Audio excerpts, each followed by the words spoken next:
Olá pessoal, tudo bem? Eu sou o professor Thiago Cabersan e nós estamos aqui para mais uma aula especial para os meus caríssimos alunos da Faculdade Positivo de Londrina, a disciplina Processo Civil 3. Nós estamos na parte da disciplina em que nós tratamos das provas em espécie.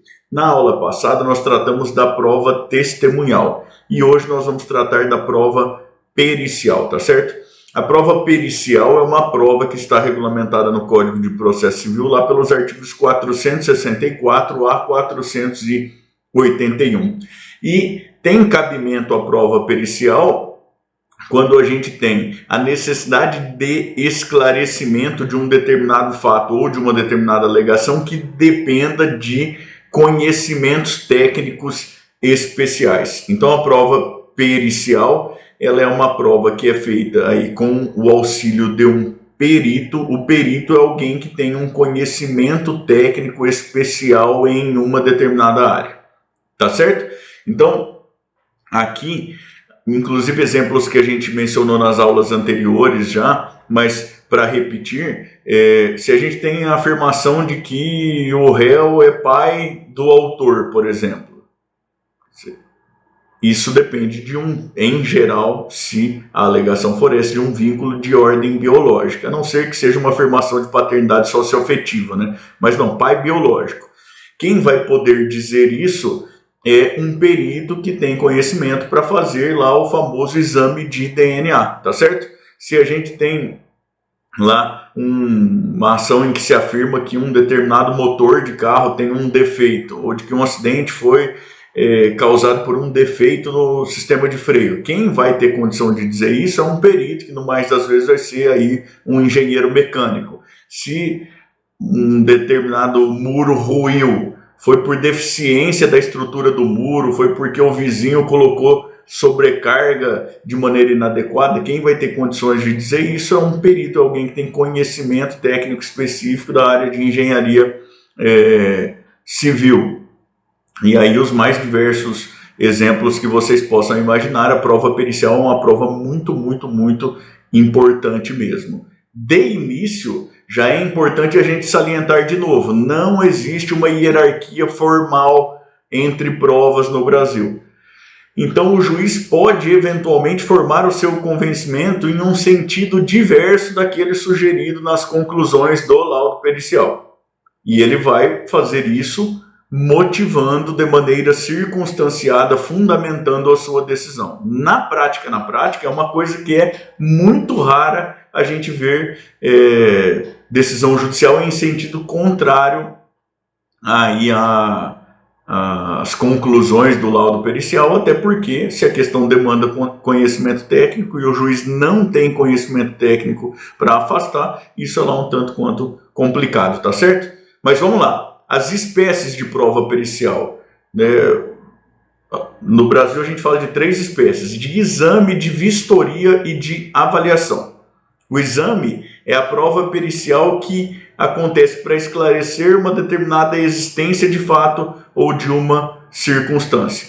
Então, no geral, o exame vai receber todas as perícias de maneira subsidiária. O que não se enquadrar em uma das duas outras espécies, a gente vai chamar de exame. Então, uma perícia que seja feita para detectar se houve falha ou não em uma cirurgia odontológica ou médica, por exemplo, será classificada como exame. Assim como vai ser classificado como exame no veículo, no motor do veículo, esse tipo de coisa, tá certo? A gente chama de vistoria a perícia que é feita sobre imóvel. Então, se a perícia é feita sobre imóvel, não é de exame que a gente chama ela de vistoria. E a avaliação é a verificação do valor em dinheiro. Então pode ser de bem móvel, pode ser de bem imóvel também, pode ser de direito sobre alguma coisa. Se a questão é a avaliação, a verificação do valor em dinheiro, a gente chama de avaliação.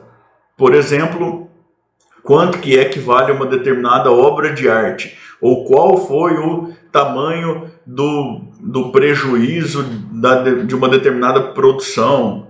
A isso a gente dá, aí, desde que seja quantificação em dinheiro, a gente dá o nome de avaliação. Então aí estão as 3 espécies de prova pericial, exame, vistoria, avaliação, tá certo? Lembrando que a gente vê isso lá já a partir do artigo 369, o juiz deve indeferir as provas que forem desnecessárias, as provas que não forem pertinentes. Quando que isso vai acontecer com a prova pericial? Quando o fato em si não depender de conhecimento especial. Então, numa situação lá que trate lá, por exemplo, de quanto ganha alguém, isso pode ser objeto de prova testemunhal, a não ser em situações muitíssimo específicas. O pedido de perícia é um pedido aí que deve ser indeferido porque não depende de nenhum conhecimento especial.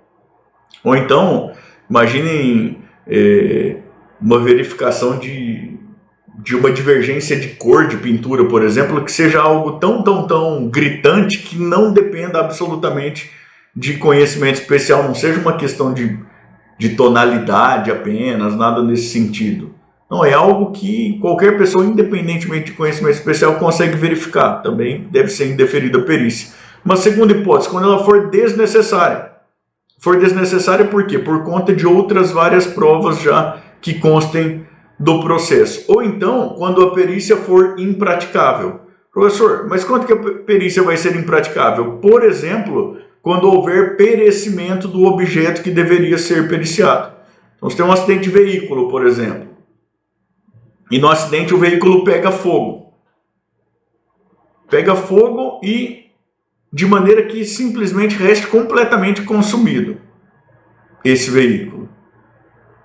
Em alguns casos a gente vai ter possibilidade ainda de realização de algumas perícias. Mas, sei lá, uma explosão e tudo mais. Ou então imagine que o objeto a ser periciado seria um quadro, e o quadro pegou fogo e virou cinzas. Ou então a pessoa que deveria ser periciada morreu e foi cremada. A própria realização da perícia se torna impraticável. Tem lá uma necessidade de perícia sobre uma ponte, por exemplo. Mas tem uma enchente, o rio leva a ponte embora e ela não é mais localizada. A perícia tornou-se impraticável. Nessas hipóteses, a perícia deve ser indeferida. Então, de novo, quando o fato não depender de conhecimento especial, quando ela for desnecessária em vista das outras provas que compõem o processo que já são suficientes para a formação do convencimento do juízo, isso vai depender muito das circunstâncias do caso concreto, ou então quando essa perícia for impraticável. São hipóteses em que o juiz deve indeferi-la, lógico, sempre fundamentando, sempre precisa ser motivada a decisão judicial, certo? O Código também trata de uma prova, da possibilidade de uma prova técnica simplificada, que é quando a gente tiver uma menor complexidade aí das circunstâncias que precisam, dos fatos, das alegações que precisam ser esclarecidos. E essa prova técnica simplificada, ela consiste na inquirição de um especialista com formação técnica específica pelo juiz. E o juiz, em geral, fará isso em audiência. Então, vejam, independentemente de designar previamente uma perícia e tudo mais, o juiz ouve o especialista lá na audiência. Vejam que isso é quando o esclarecimento sobre uma determinada circunstância depender de conhecimento técnico específico, mas não seja necessário o exame de um determinado objeto a ser periciado fora aí da audiência e tudo mais pelo técnico, senão o que precisa haver é a perícia no sentido clássico do termo. Então, se a gente tem lá, por exemplo, nos autos do processo, comprovado uma determinada precipitação pluviométrica e existe uma afirmação de que uma queda de produção está relacionada àquela precipitação pluviométrica naquela região, é possível que o juiz consiga resolver isso simplesmente inquirindo um engenheiro agrônomo para verificar daquela região se tem como eles precisar consequências de determinada variação pluviométrica, esse tipo de coisa, entenderam? Vejam que a prova pericial, abrir parênteses aqui, os juizados especiais são destinados a causas de menor complexidade. Isso por conta da própria Constituição Federal. Está lá no artigo 98, inciso 1º da Constituição Federal. Em geral, quando depende de realização de perícia, não é da alçada do juizado especial. E aí o que o juiz precisa fazer é extinguir sem julgamento do mérito, porque não é causa de competência do juizado. Mas a Lei 9.099 de 1995 também fala da possibilidade de produção de uma prova técnica simplificada, que é semelhante a isso que nós estamos tratando aqui. É quando bastar a inquirição de um especialista em juízo. Na prática, é muito difícil ver isso ocorrendo no âmbito dos juizados especiais, tá certo? Então, se você entender que o esclarecimento de qualquer circunstância dependa de conhecimento técnico específico, o mais seguro é propor ação perante a justiça comum, porque senão você corre um sério risco de chegar lá na frente, o juiz simplesmente extinguir e você ter que entrar de novo com a ação, tá bom? Mas é importante que você saiba, a Lei 9.099 fala aí de uma espécie de prova técnica simplificada, tá certo?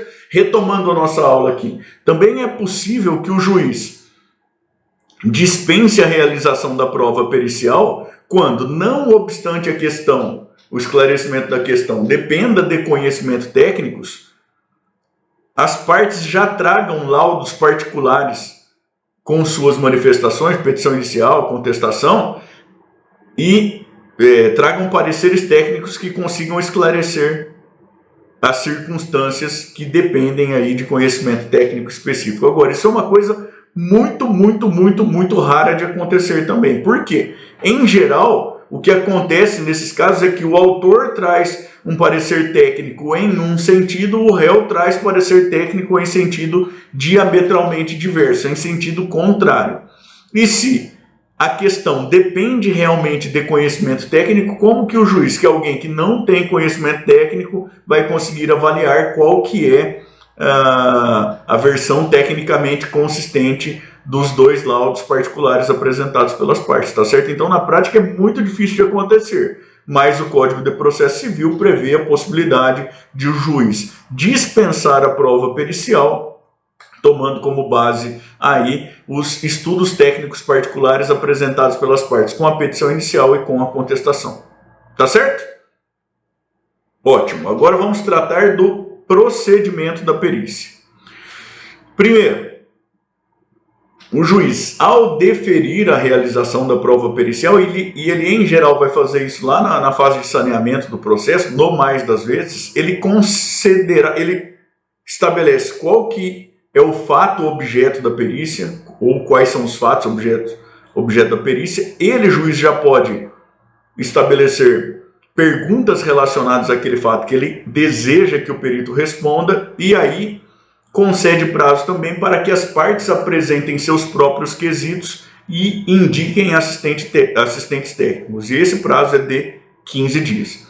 Então vejam, os quesitos são perguntas que as partes formulam ao perito que pretendem que ele responda com vistas a esclarecer a questão que depende de conhecimento técnico. Então imaginem que há uma afirmação de um defeito no freio, por exemplo. O que a parte autora vai perguntar é se existe condições de verificar qual foi o defeito, e descrever se esse defeito pode ter contribuído para um acidente, esse tipo de coisa. E a fábrica vai fazer pergunta no sentido assim: é possível afirmar que o defeito já era de fabricação? É possível excluir a hipótese de que o defeito seja decorrente de mau uso do veículo ou de falta de manutenção, esse tipo de coisa? Estão entendendo? As partes formulam então perguntas que pretendem que o perito responda, já antevendo mais ou menos como que é que vão usar possíveis respostas na sua própria argumentação dali para frente, certo? Então, os quesitos são essas perguntas que as partes formulam. E as partes também podem indicar um assistente técnico, certo? As partes podem indicar um assistente técnico. Quem que é o assistente técnico? O assistente técnico é alguém da confiança da parte, que a parte contrata suas próprias expensas para acompanhar a perícia. O assistente técnico pode acompanhar a realização da perícia.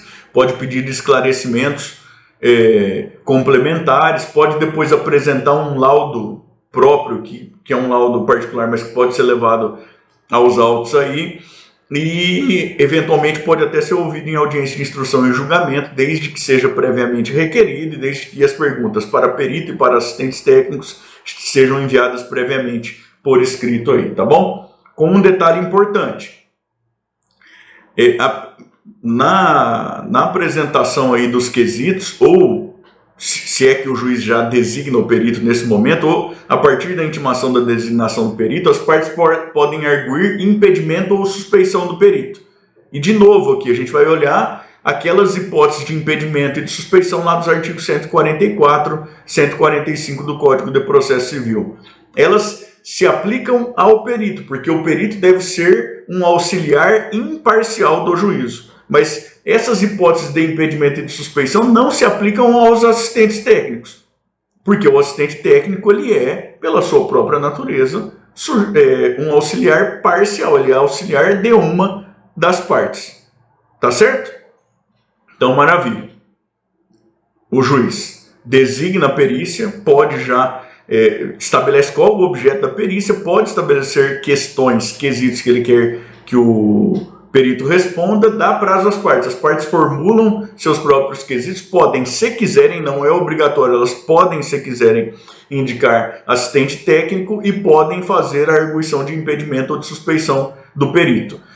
Se ficar comprovado impedimento ou caracterizado impedimento ou suspeição, o que o juiz deve fazer é nomear um outro perito em substituição, tá certo? E o Código também diz que o perito deve ser nomeado caso haja na localidade entre aqueles que compõem o cadastro do respectivo Tribunal de Justiça, tá bom? Depois, apresentados os quesitos, o juiz dá prazo ao perito para dizer se aceita o encargo e também fazer sua proposta de honorários.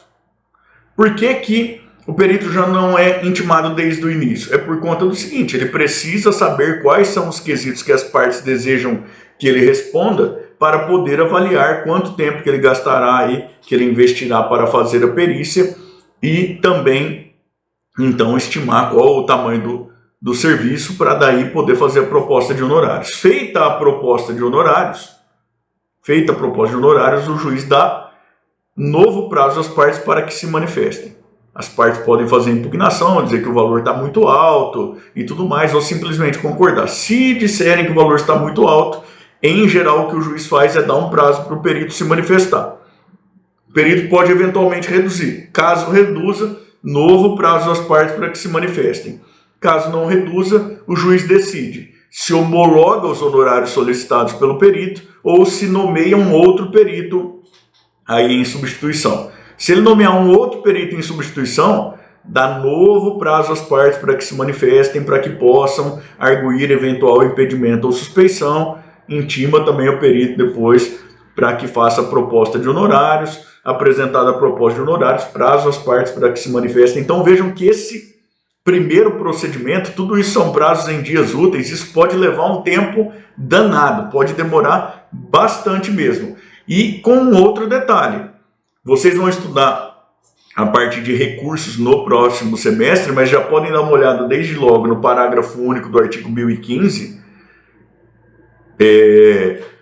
A gente talvez consiga enquadrar aí, mas não muito facilmente, mas com a leitura que se faz aí, principalmente o STJ faz atualmente, do 1015 inteiro, para falar a verdade, as partes podem tentar interpor recurso de agravo de instrumento para cada uma das decisões.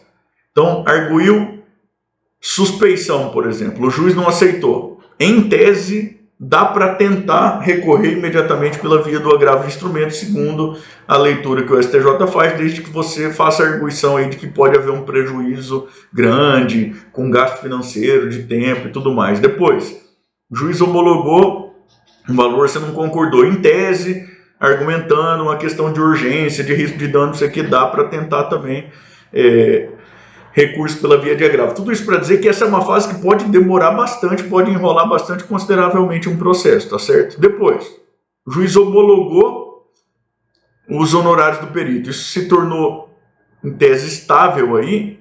O juiz pode autorizar até que haja adiantamento de até 50% do valor dos honorários periciais, isso inclusive para que o perito possa adquirir materiais necessários aí de expediente e técnicos, tudo mais, para poder realizar a perícia. Então, até 50% o juiz pode autorizar que seja pago aí no momento do início do trabalho, para que seja dado início aí aos trabalhos periciais, tá certo? O restante, o que não for adiantado no momento do início, é pago lá com a conclusão do laudo, tá certo? Depois, se ao final for considerado que o resultado da perícia foi inconclusivo ou que ele foi deficiente, o juízo pode reduzir equitativamente o valor que ele tinha homologado inicialmente. Então veja, se o resultado for inconclusivo ou se a perícia for deficiente, o juiz pode depois reduzir equitativamente o valor dos honorários periciais. E lógico que isso vai depender das circunstâncias do caso concreto, inclusive dos motivos pelos quais o resultado foi inconclusivo ou foi deficiente, se existe aí algum grau de culpa do perito ou não, e tudo mais, tá certo? Detalhe muito importante. A perícia é uma prova técnica sobre existência de fatos. O código, inclusive, reforça que o perito não está autorizado a opiniões pessoais que não estritamente técnicas. O perito não deve fazer juízo de valor. Quem faz juízo de valor é o juiz de direito, é o magistrado que vai conjugar o laudo pericial com os demais meios de prova. Então o perito não vai falar o que ele considera que é absurdo, entende? O perito vai falar das questões de ordem técnica apenas. Isso de vez em quando é um problema, porque eu já peguei perícia, por exemplo, e isso inclusive, meus caros, quando você contrata alguém para fazer a parte particular, você não pode levar para o juiz a mensagem de que o teu perito acha que vai julgar no lugar dele, porque isso pega naqueles vieses psicológicos de que a gente já falou aí também. Então, eu lembro de um laudo que eu peguei uma vez, que era para estimar, no caso de um acidente de veículo, morreu um motoqueiro. Era para estimar a velocidade em que transitava o motoqueiro, porque a tentativa é de argumentar a culpa exclusiva da vítima. E no laudo pericial, o perito queria falar que não tinha responsabilidade do condutor do veículo. Mas veja, isso não é objeto do perito. Porque isso é uma questão da opinião dele. Quem faz é um julgamento de valor dele. Quem faz isso é o juiz. O perito deve responder qual que era a velocidade que o bendito do motoqueiro estava transitando. Qual que é a velocidade permitida para o local. Falar que estava muito acima da velocidade, que o cidadão do carro não teve condições, não teve culpa, isso pertence ao juiz de direito. Então a gente tem que tomar um cuidado muito grande com isso aí, tá certo? Depois, o laudo deve ser protocolado com no mínimo 20 dias antes de antecedência em relação à audiência de instrução e julgamento. Na maior parte das vezes, a anterioridade determinada pelo juiz é muito maior. Muitos juízes sequer fazem a designação da audiência de instrução e julgamento antes de a perícia ser concluída. E isso por um motivo muito simples. Apresentado o laudo, as partes têm até 15 dias úteis para fazer as suas próprias manifestações e inclusive apresentar manifestações dos assistentes técnicos. E muitas vezes as manifestações das partes demandam uma concessão de prazo ao perito para que se manifeste também, apresente esclarecimentos e tudo mais. Às vezes é necessário fazer alguma complementação da perícia. E se as partes têm 15 dias úteis, é absolutamente impossível que isso tudo evolua antes da realização da audiência de instrução e julgamento, se o laudo foi entregue com apenas 20 dias de antecedência, tá certo? De toda forma, é importante saber que o código diz que tem que ser no mínimo com 20 dias de antecedência e que entregue o laudo, as partes são intimadas para, a partir da intimação, se manifestarem em até 15 dias. De novo, saliento, aqui no Paraná Se for aplicado do jeito que está no código, é muito problemático. O perito entrega lá com 20 dias de antecedência. Aí sai a intimação para as partes se manifestarem. O advogado da parte tem 10 dias para abrir o prazo. Se ele não abrir, 10 dias depois que vai dar leitura automática. E aí vai começar o prazo de 15 dias úteis para que haja manifestação. Isso vai ser depois da audiência. E aí pode ser bastante problemático, tá certo? E repisar que, depois, caso ainda seja necessário prestar esclarecimentos em audiência, as perguntas devem ser dirigidas aí tanto ao perito quanto aos assistentes técnicos de maneira antecipada por escrito. Então, o advogado que não fizer por escrito, na hora da audiência, se o juiz for um juiz tecnicamente cuidadoso, não vai poder fazer pergunta, a não ser eventuais perguntas exclusivamente para exercer o contraditório, no sentido de que reste claro algum detalhe de alguma resposta que o perito ou o assistente técnico deu. Tá certo? Eu espero, quando as aulas voltarem aí presencialmente, levar para vocês verificarem uma perícia que depois houve impugnação e tudo mais, e que depois houve inclusive esclarecimentos pelo perito em audiência. Eu espero conseguir aí em sala de aula mostrar isso tudo para vocês, tá bom? Depois, é possível que o juiz, nesse procedimento todo da perícia, substitua o perito em duas hipóteses. Quando ficar evidenciada a falta de conhecimento técnico sobre a matéria, e veja, não é necessariamente a falta de habilitação, o cara pode ter até habilitação formal, mas ele não tem conhecimento mesmo, de fato. E a outra hipótese é quando houver desrespeito aos prazos que forem concedidos pelo próprio juiz. Na verdade, os peritos em geral sabem disso, e quando há um problema qualquer, o que os peritos fazem é informar antecipadamente o juiz e pedir dilação de prazo, tá certo? Mas quando há simples desrespeito do prazo, aí o juiz pode determinar a substituição do perito, inclusive a restituição de valores que tenha eventualmente recebido e tudo mais, tá? Outras duas coisas para a gente terminar a aula. É possível solicitar uma segunda perícia quando a primeira perícia não for absolutamente conclusiva, quando faltar algo ainda a ser esclarecido, quando restar dúvida. É possível que o juiz determine uma segunda perícia para esclarecer a mesma questão de fato que depende de conhecimento técnico específico. E o detalhe é o seguinte: a segunda perícia ela não substitui a primeira. A primeira não será desentranhada, não nada disso. A primeira continua sendo elemento de prova dos autos. A segunda perícia é mais um elemento que será conjugado, tanto com a primeira perícia como com todos os demais elementos de prova, para que possa formar a convicção aí do juiz, tá certo? E a última observação é relacionada àquilo que se chama de perícia complexa. A perícia complexa é aquela que envolve, para a qual responder ou esclarecer um determinado fato é necessário que haja conhecimento de técnicos de mais de uma área. Então, imaginem aí uma determinada circunstância em que seja necessário, por exemplo, seja relacionado lá ao processamento de combustível dentro de um determinado motor. E aí a gente precise do conhecimento de um engenheiro mecânico, mas também precise do conhecimento de um engenheiro químico. E um não consegue, um não tem conhecimento técnico específico para esclarecer aquilo que é da competência do outro, e nenhum dos dois isoladamente consegue esclarecer a questão.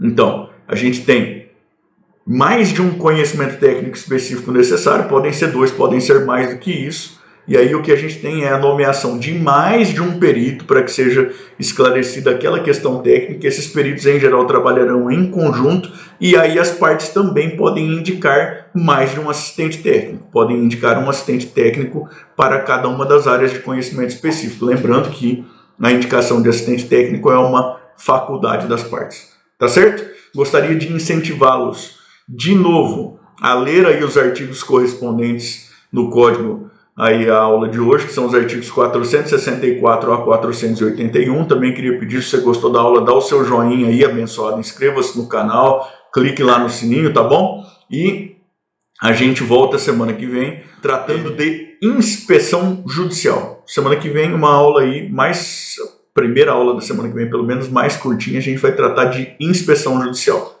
Tá bom? E assim a gente vai prosseguindo até quando for necessário. O que você tiver de dúvida, a gente vai manter aí as conferências pelo Zoom, tá bom? E também pode mandar comentário embaixo aqui no vídeo. Para quem tiver, pode mandar meu WhatsApp, pode mandar e-mail, a gente vai conversando, tá bom? Muito obrigado a todos, um grande abraço, gente. Até mais. Tchau, tchau.